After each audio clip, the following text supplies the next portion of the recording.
2021년 4월 18일 제2647호 부활 제3주일 가톨릭 부산교구 주보 이번 주도 함께 보시겠습니다.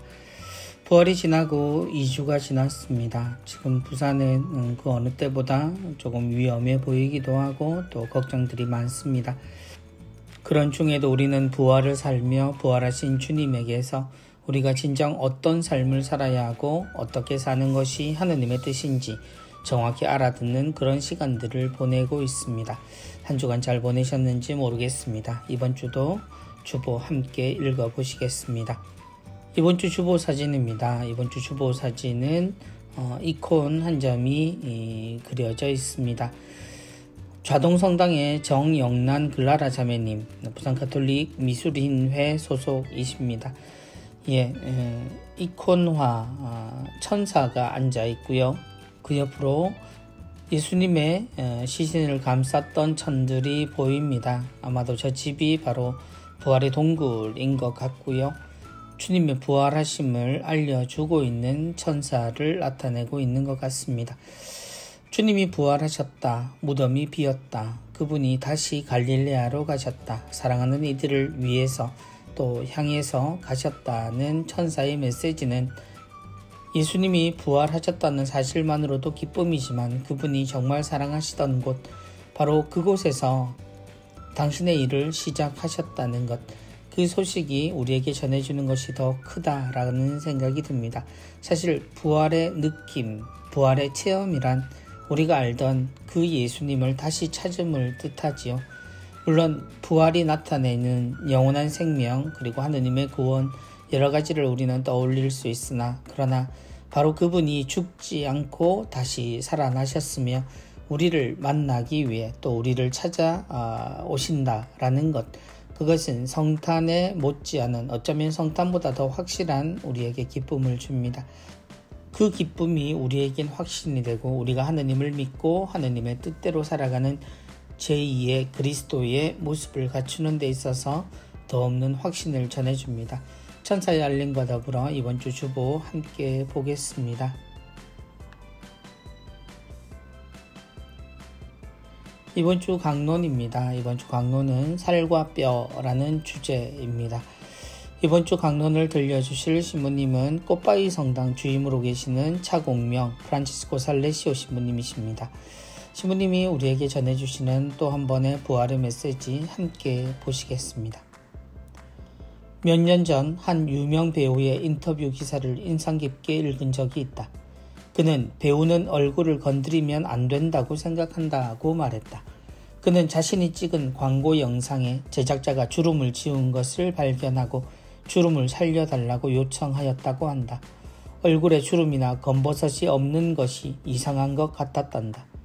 오늘 복음에서 부활하신 예수님은 두려워하는 제자들에게 내 손과 내 발을 보아라. 바로 나다. 나를 만져보아라. 유령은 살과 뼈가 없지만 나는 너희도 보다시피 살과 뼈가 있다. 라고 말씀하신다. 못이 박혀 구멍이 난 손과 발이 있고 만질 수 있는 진짜 육체를 가지고 다시 살아나셨다는 것을 밝혀주시는 말씀이다. 여기서 우리는 인간다움과 부활의 관계에 대해서 같이 묵상하고자 한다. 인간과 유령의 차이는 예수님의 말씀처럼 살과 뼈, 즉 육체를 가지고 있다는 점이다. 그런데 우리의 육체는 불완전하다. 처음부터 불공평하게 주어졌고 항상 여러 가지 문제를 일으키며 늙어가고 결국 죽음에 이른다. 그런 육체를 가지고 예수님이 부활하셨다는 의미는 무엇일까? 십자가형으로 손상된 손과 발이 있고 먹어야지만 살 수 있는 육체는 이상적이지는 않다. 그러나 예수님을 예수님으로 증명하는 것이 바로 그 살과 뼈에 새겨진 시간과 역사의 흔적이다. 이것은 인간의 실제 삶과도 부합한다.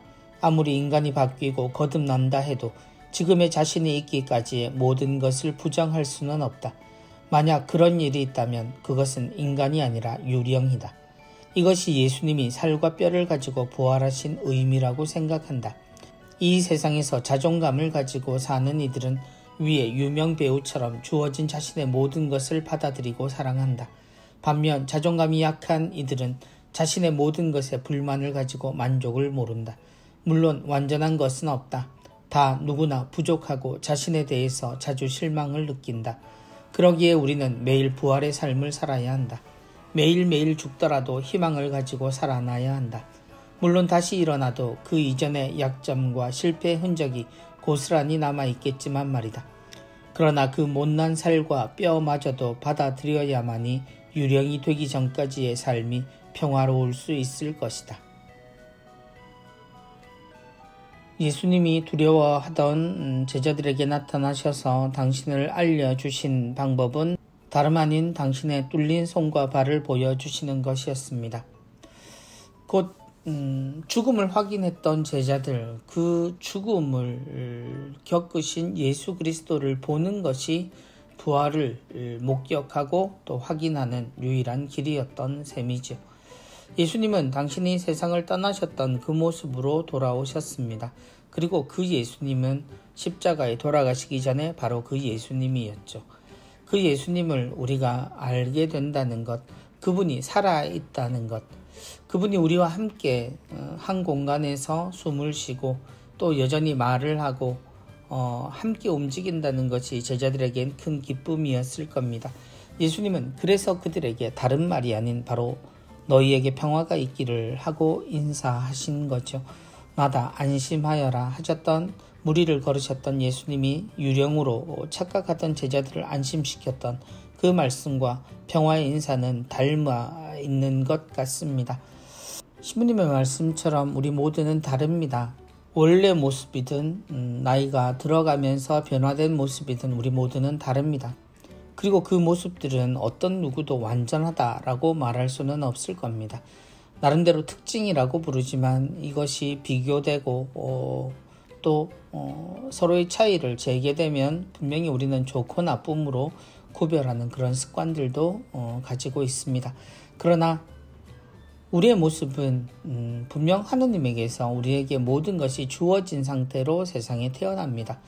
어떤 이들은 말하지요. 빈손으로 와서 빈손으로 가는 것이 인생이다 라고 말입니다. 그러나 사실 우리는 세상에 태어나면서 모든 것을 하느님께 받아 태어납니다.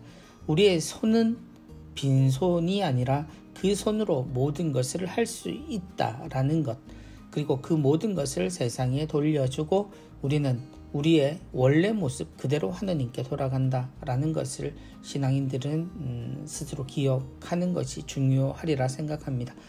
주님께서 우리에게 보여주셨던 것, 부활하신 주님은 영원한 생명을 얻으셨고 그리고 우리에게 있어서 다시는 돌아가시지 않는 그런 영광의 모습을 보여주신다라고 하지만 정작 우리에게 있어서 주님은 정말 우리를 사랑하시고 우리에게 인사를 건네시고 언제나 우리를 버리지 않으시는 그런 주님이셨습니다.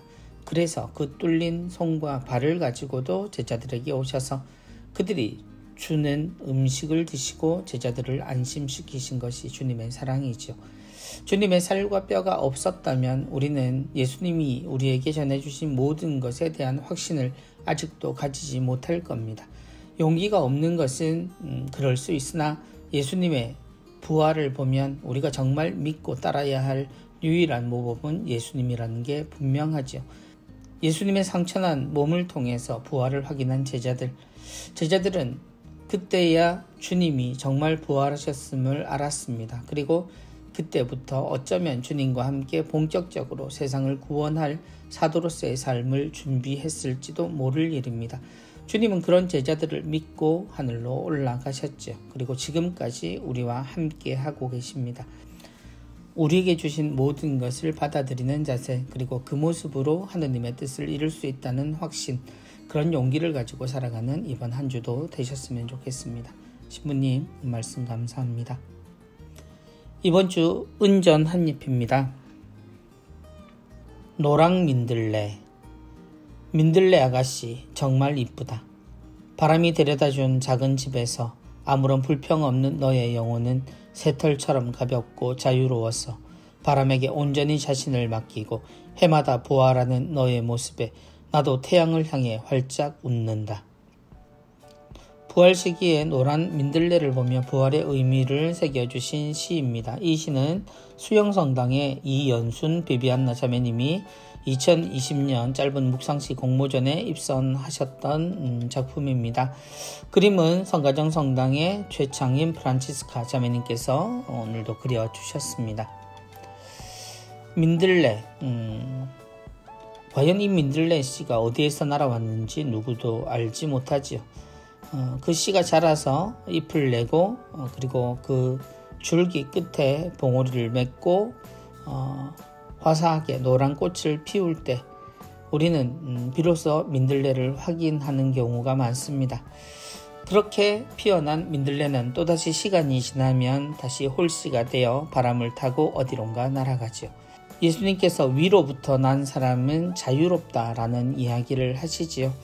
가고 싶은 대로 가고 불고 싶은 대로 부는 바람처럼 그 말씀이 생각나는 시입니다.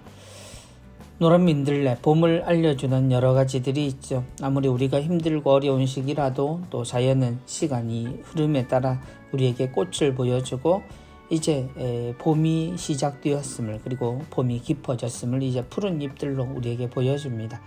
사방에 피어오르는 민들레 한번 찾아보시면 좋겠습니다. 그리고 말씀하신 대로 정말 자유로운 이 민들레와 같이 해마다 부활하는 모습들 그리고 우리도 그런 민들레처럼 하느님 안에서 세상을 자유롭게 살아갈 수 있는 참으로 자유로운 영혼들 그리고 모두를 정말 사랑할 수 있는 그런 삶을 살았으면 좋겠습니다. 이번 주 부산 가톨릭 평화방송입니다. 오늘의 강론은 차공명 신부님께서 화요일까지 계속 강론해 주시겠습니다. 그리고 가야성당 부주임으로 계시는 표용훈 신부님, 우리 신부님의 주인공이시죠. 예, 신부님께서 수요일에서 토요일까지 또 생명의 말씀 우리에게 전해 주시겠습니다. 세실리아의 달콤한 클래식 4월 18일 주일 밤 10시에서 11시까지는 김유진 세실리아 자매님의 진행으로 브람스의 음악을 주제로 우리에게 좋은 음악 또 이야기 들려주시겠습니다. 신부님, 우리 신부님, 표용훈 신부님 출연하시죠. 4월 20일 1시에서 2시까지는 부산 평방 너희들 누구 순서입니다. 평화방송의 다정다감 5시 팀 출연하십니다. 조윤진, 비비안나 자매님과 또 음악 칼럼니스트이신 오성은님 오셔서 좋은 말씀 그리고 프로그램에 대한 이모저모 이야기해 주시겠습니다. 부산 가톨릭 평화방송 유튜브도 여러분 가까이 언제나 있습니다. 구독과 알람 설정 그리고 좋은 프로그램에는 언제나 좋아요로 응원해 주시면 좋겠습니다. 이번 주 누룩입니다. 아낌없이 주는 사랑. 이번 주는 광안성당 타근수 베드로 형제님께서 글을 주셨습니다. 1년 전 이즘을 기억하십니까? 마스크를 사기 위해 약국 앞에 길게 줄을 서던 그때 말입니다. 마스크 대란이 계속되자 정부는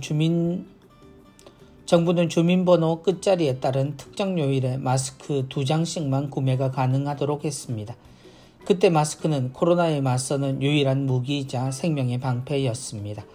의료진이나 취약계층을 위해 마스크를 양보하는 미담도 있었지만 마스크 세치기, 주민번호 도용 같은 씁쓸한 일도 있었습니다. 놀랍게도 1년 만에 마스크는 흔해졌고 코로나 종식의 희망이 될 백신까지 접종하고 있습니다. 인류는 하느님께서 주신 그 좋은 머리로 단기간에 백신을 개발했습니다. 하지만 하느님이 주신 착한 마음으로 백신을 나누는 일에는 부족함이 많아 보입니다. 돈 있는 특정 국가들이 백신을 사재기하면서 백신의 쏠림 현상, 백신 불평등이 문제가 되고 있습니다. 자국민이 몇 번이나 맞고도 남을 백신을 보유한 국가가 여럿입니다. 지금까지 접종자의 80%는 10여 개 강대국에 집중되어 있습니다. 반면 아시아, 아프리카의 가난한 나라는 언제 백신을 구할지조차 모르는 상황입니다. 생명의 가치가 돈과 힘에 좌우되고 있는 겁니다. 특히 코로나 종식을 위한 집단 면역력 확보는 특정 지역, 특정 국가가 아니라 인류의 70%가 골고루 접종해야 가능하다는 게 전문가들의 분석입니다. 강대국 모임인 G20의 정상들도 말로는 백신이 공공재임을 선언했지만 실제로는 남이야 어찌됐건 나부터 살기 위해 남의 것을 가로채는 이기적인 태도를 보이고 있습니다. 이걸 자국민 보호라고 당연시하는 걸 보면 교만과 욕심이라는 원죄의 뿌리가 떠오르기도 합니다. 교황님께서는 부활 메시지를 통해 백신의 보편적 접근을 강조하셨습니다. 누구나 백신을 맞을 수 있어야 한다는 말씀입니다. 한국 천주교회도 백신 나눔에 적극 나서고 있습니다. 하느님은 이미 성체성사로 당신의 몸과 피를 우리에게 나누어 주시고 계십니다. 공동체 안에서 하느님의 생명을 나누어 받은 우리들입니다. 인류를 위한 거대한 십자가를 당장 지라는 것도 아니고 백신 나눔을 위한 정성을 모으는 정도라면 나 같은 불량신자도 동참할 수 있을 것 같습니다. 이미 한국 천주교회는 한마음 한몸 운동 같은 생명과 사랑 나눔의 자랑스러운 전통을 가지고 있습니다. 이쯤 되니 모두의 밥이 되고 싶다 하셨던 고 김수환 추기경님이 그립습니다. 마지막 남은 각마까지 아낌없이 나눠주고 가신 지가 벌써 12년이 지났습니다. 그분의 목소리가 들리는 듯합니다. 사랑은 남는 것을 나눠주는 것이 아니라 아낌없이 주는 것입니다. 몇 주간 우리가 백신 나눔 운동이 계속되고 있습니다. 백신 나눔 운동에 동참하기를 함께 정하시는 베드로 형제님의 이야기입니다. 큰 병이나 혹은 큰 시련 앞에서 사람들은 흔들리죠. 그리고 평소에 선한 마음으로 또 선한 일을 하다가도 그 위기가 당장 나에게 닥치면 사람은 거의 본능적이다 할 정도로 자신의 몸을 웅크리고 시야가 좁아지곤 합니다. 그럼에도 불구하고 우리가 하느님을 안다라고 이야기하는 것은 그 상황에도 가장 힘들고 어려운 사람을 먼저 생각할 줄 알아야 합니다. 나부터 살아야 한다. 이러한 말들, 그리고 나부터 사랑할 줄 알아야 한다라는 말들도 마치 그것이 시대 정신인 것처럼 많은 사람들에게 전해졌죠. 만약에 그렇다면 사실 강대국들이 하고 있는 행동들은 당연하다라고 넘어갈 수밖에 없는 그런 일일지도 모릅니다. 우리의 불편함을 만드는 것들은 아주 많은 것들이 있죠. 어떤 이들은 세상에 태어나는 것 자체가 축복이지 않고 저주와 같이 느껴지는 그런 사람들도 세상엔 있다고들 표현합니다. 부모가 부족해서 혹은 집이 가난해서 배운 게 없어서 가진 게 없어서 여러 가지 그 결핍의 상태가 죄가 되어버리는 상황이 온다면, 그것이 마치 저주처럼 느껴지는 상황이 온다면 다른 이들은 몰라도 적어도 그리스도인들은 그런 일이 있어서는 안 된다는 것에 먼저 생각을 모아야 합니다. 이것은 경우에 따라 상대적으로 생각할 수 있는 가치가 아니라 우리가 하느님을 안다면 당연히 모두를 위해서 가장 중요하게 생각해야 되는 가치입니다. 이것에는 양보가 있을 수도 없고 여지를 둘 이유도 없는 겁니다. 백신, 어떤 의미에서 우리는 백신이 나오고 또 다른 걱정을 하기 시작했죠. 안전하다, 안전하지 않다. 그러나 백신은 모두가 기다리던 것입니다. 물론 백신의 종류가 있고 그것에 대해서 확신하기보다 더 이르게 모든 백신들이 지금 배포가 된 것은 모두가 알고 있는 사실입니다. 그 위험성에 대해서 완전한 검증, 그리고 완전히 안전했을 때 배포가 되어야 하지만 우리는 그러지 못할 만큼 시급한 상황에 있었고 지금 그러한 과정을 함께 겪고 있습니다. 그럼에도 불구하고 백신을 꿈조차 꿀 수 없는 사람들이 있다면, 그래서 그 사람들은 내몰린 채 죽음의 시간을 초조하게 기다려야 한다면 그건 모두 우리가 피할 수 없는 우리의 잘못이 됩니다. 그건 지극히 당연하게 생각해야 합니다. 그래서 우리는 이 상황을 함께 나누며 극복해가는 것을 통해서 주님을 따를 수 있는 그런 그리스도인이 되어야겠죠. 형제님이 말씀해 주신 그 내용들 다시 한번 새겼으면 좋겠습니다. 그리고 가능하다면 우리가 할 수 있는 만큼 그 백신을 이름 모를 누군가를 위해서 우리가 나눌 수 있는 그런 마음도 가졌으면 좋겠습니다. 이번 주 가톨릭 영상교리는 전래주년에 관한 이야기입니다. 우리가 살아가는 1년 안에 신앙인으로서 기념해야 할 중요한 구원의 신비들을 배치한 것을 무엇이라고 할까요? 그렇습니다. 전래주년, 전래력입니다. 이 전래주년을 통해 예수님께서 우리와 똑같은 사람이 되시어 태어나시고 복음을 선포하시며 순환당하시고 십자가에서 돌아가셨으며 부활하신 사건들이 1년이라는 시간 안으로 들어오는 또 하나의 육화가 일어나는 것입니다. 이렇게 중요한 전래주년을 이해하여 묵상하며 한 해를 보낸다면 신앙생활의 맛과 감동은 더욱 커질 것입니다. 아래의 영상을 함께 시청해요. 전래주년 영상 바로 보기 QR코드 나와 있습니다. 모두 함께 보시고요. 영상을 통해서 전래주년에 대해서 이해하셨으면 합니다. 교회는 이 전래력이라고 하는 달력을 따로 가지고 있죠.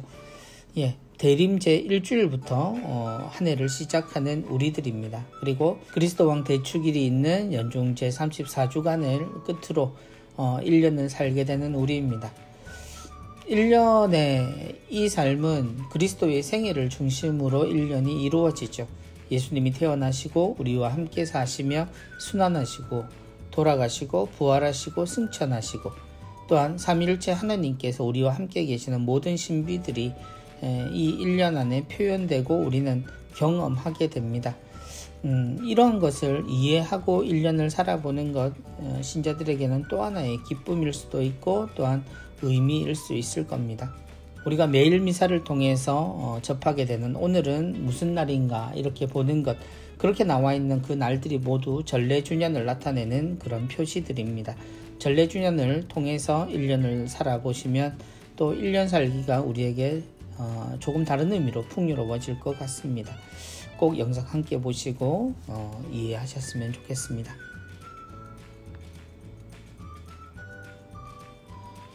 주일의 선구 암송하고 실천하기입니다. 이번 주는 루카복음 24장 47절의 말씀입니다. 죄의 용서를 위한 회개가 그의 이름으로 모든 민족들에게 선포되어야 한다. 죄의 용서를 위한 회개가 그의 이름으로 모든 민족들에게 선포되어야 한다. 부활하신 예수님께서 제자들에게 그들의 마음을 여시며 성경을 깨닫게 해주셨을 때 하신 말씀입니다. 죄의 용서를 위한 회개. 범죄하는 순간 모든 기회를 잃어버리게 되는 사람들, 그 사람들의 관계를 다시 열고 우리가 하나님의 뜻대로 살아가기 위해서는 회개, 곧 되돌아서는 자세가 필요하다라고 주님은 이야기하십니다. 우리가 다시 하나님께로 돌아서야 모든 이들에게 묶여있던 그 죄가 풀릴 수 있다라는 거죠. 그것에 대해서 예수 그리스도는 먼저 우리에게 모범을 보여주셨습니다. 모두가 범죄로 인해서 예수님이 희생되실 때 예수님은 이미 돌아가시기 전 그들의 죄를 사라지게 하셨죠. 그리고 다시 찾은 그들에게 평화의 인사를 건네십니다. 당신의 말씀과 당신의 사랑이 결코 사라지지 않는 그런 사랑의 계명임을 꼭 이야기해 주셨습니다. 그것이 우리가 말하는 회개의 진정한 의미일 겁니다. 그리스도를 믿는다, 그리스도를 안다 라고 하는 것이 바로 세상 사람들이 가지고 있는 이 약함을 이해하는 것이고 죄로 닫혀진 모든 관계들을 다시 열어가는 그런 열쇠가 됩니다. 그래서 예수님의 이름으로 모든 민족들에게 회개, 곧 하나님의 뜻대로 살 것을 우리는 이야기해야 할 것입니다. 죄의 용서를 위한 회개가 그의 이름으로 모든 민족들에게 선포되어야 한다. 다시 한번 부활의 기쁜 소식을 이 말씀을 통해서 새겨보시고 또 익히셨으면 좋겠습니다. 이번 주 부활맞이 가로세로 퀴즈가 찾아왔습니다. 사순 피정 때도 우리가 2차례 가로세로 퀴즈를 풀었는데요. 가로세로 퀴즈가 부활맞이로 다시 찾아왔네요. 그래서 정답은 교구 홈페이지 인터넷 주보 특집 게시판에 확인하실 수 있다라고 해서요. 이번 주 우리가 보내고 있는 이 부활 시기에 우리 모두가 다시 한번 부활의 의미를 새기고자 이런 재미있는 문제들이 나와 있는 것 같습니다. 모두 한 번씩 풀어보시고요. 그리고 푼 내용은 교구 홈페이지에 접속하셔서 그 정답을 한번 맞춰보시면 좋겠습니다. 지난주에 이어서 부활 축하합니다. 사진전입니다. 이번 주는 부활 성야, 파스카 성야 미사와 그리고 부활 풍경일 것 같습니다. 한번 보시겠습니다. 동대신 본당에서는 부활초에 불을 붙이고 있는 모습입니다. 예, 복산에서는 특별한 모습입니다. 부활초를 신부님 두 분이 두 자루의 부활초를 준비를 하고 계시는 모습입니다. 예, 저도 이런 모습은 처음 보게 됩니다. 부활성야의 모습입니다. 우정성당 역시 부활성야에 신부님께서 부활초에 표시를 하고 계시는 모습이네요. 예, 금정성당은 축성된 부활초를 촛대에 모시고 있는 모습입니다. 예, 이렇게 제대에 밝혀진 부활의 초는 바로 예수님의 부활을 상징하고 각 성사 때마다 우리를 밝혀주시는, 함께 계시는 예수님을 나타내게 되지요.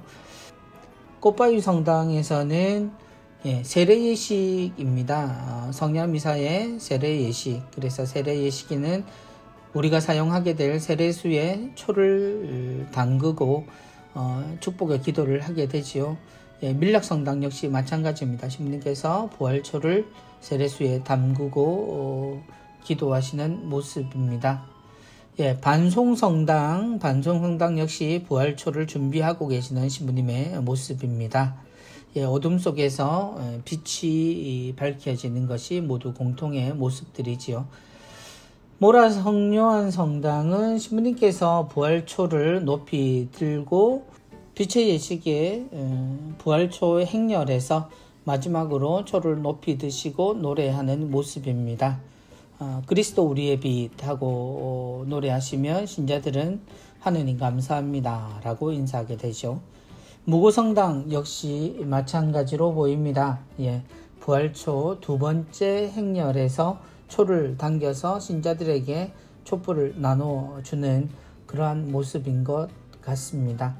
예, 반여성당은 아마 부활의 인사를 나누고 계시는 것 같습니다. 예, 신부님 두 분 또 복사들과 함께 서서 교우들과 부활의 인사를 나누고 계시는 듯 싶습니다. 예, 송도성당은 신부님께서 미사 때 분향을 하고 계시는 모습입니다. 예, 1년 중 가장 큰 전례죠.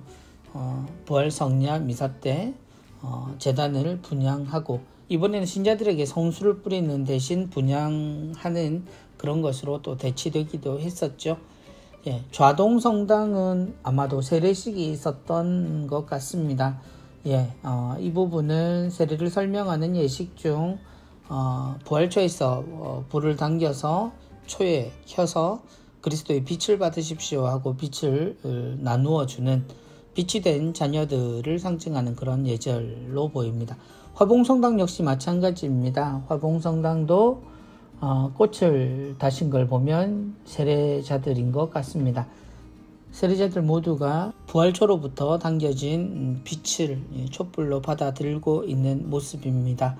예, 축하드립니다. 예, 남목성당은 예쁘게 장식된 부활 계란이 모두 마스크를 쓰고 있어요. 이 계란에서 어렵사리 탈출한 노란 병아리도 보입니다.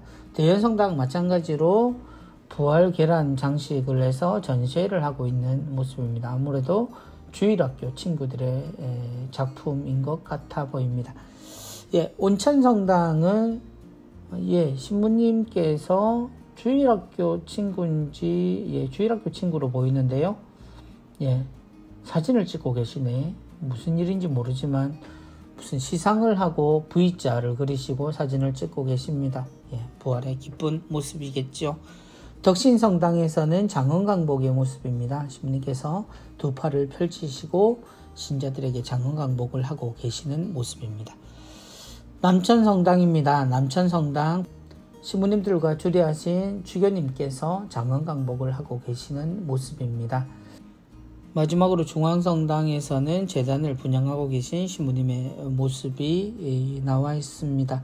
예, 모두 부활을 이렇게 보내셨습니다. 모두가 저마다 같은 듯 또 다른 모습으로, 그리고 모두가 그리스도의 동일한 빛을 세상에 밝히며 부활이 시작되었지요. 이 부활의 빛이 널리 그리고 많은 곳에 전해질 수 있도록 우리도 함께 노력했으면 좋겠습니다. 이번 주 역시 백신 나눔운동 모금 내역 나와 있습니다. 많은 분들이 참여하고 계시고요. 감사드립니다. 그리고 코로나19 극복을 위한 사랑의 자선금 모금 내역도 나와 있습니다.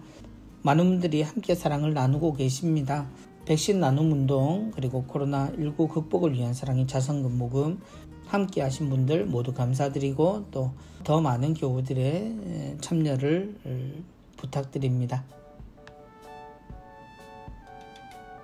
이번 주 교구 소식입니다. 이번 주 교구 소식의 첫머리는 성소를 위한 9일 기도 안내되어 있습니다. 지난 4월 16일 금요일부터 시작이 되었죠. 성소주일까지 우리 성소를 위한 9일 기도를 합니다.